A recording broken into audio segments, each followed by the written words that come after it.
So what I wanted to explore was to what extent this kind of utopian instinct we have, or this instinct that science will be our savior, that instinct actually became our captor.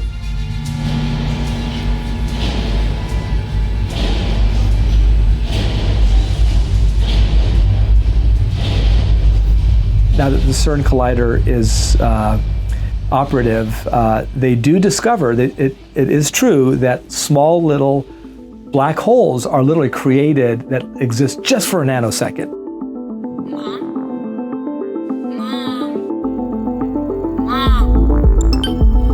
Mom! What is it, Jacob? Did people live up there where there were gardens and the sun? Everyone lived up there a long time ago. But then, some scientists tried to do a thing. A big, very important thing.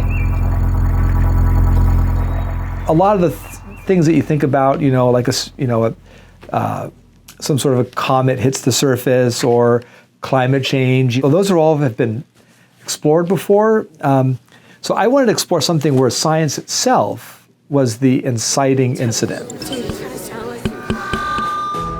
We have invited you to the Hadron Collider to be a part of history and witness Higgs fission. The first splitting of the Higgs boson particle. Here in a live feed, we can see the collider less than 50 yards from this very room. To be sure, the Higgs boson isn't a distinct particle, it's more like the space between particles. Its fission could create a field of tiny black holes, which would open up a new frontier in technological application. Any second now, there appear... In the effort to break apart the Higgs boson, to kind of open that up, that we actually would be opening up an area that should stay unknowable. The super collider is kind of pure science research, in its most extreme form.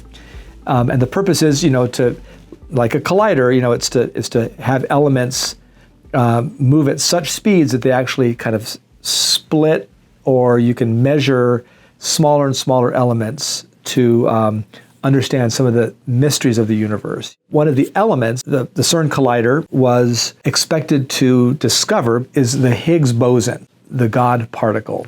It's the thing that connects matter together and actually gives other matter gravity. Without the Higgs boson, theoretically, all matter would just fly apart, and there'd be no cohesion, right? It'd become pure chaos.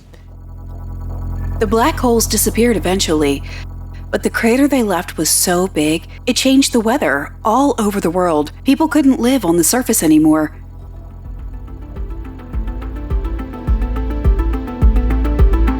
What can we know to be true? Is it only the scientific knowledge? And are we dependent upon science itself to understand that, right? Truth? Or is there a truth that lives outside of what science can tell us?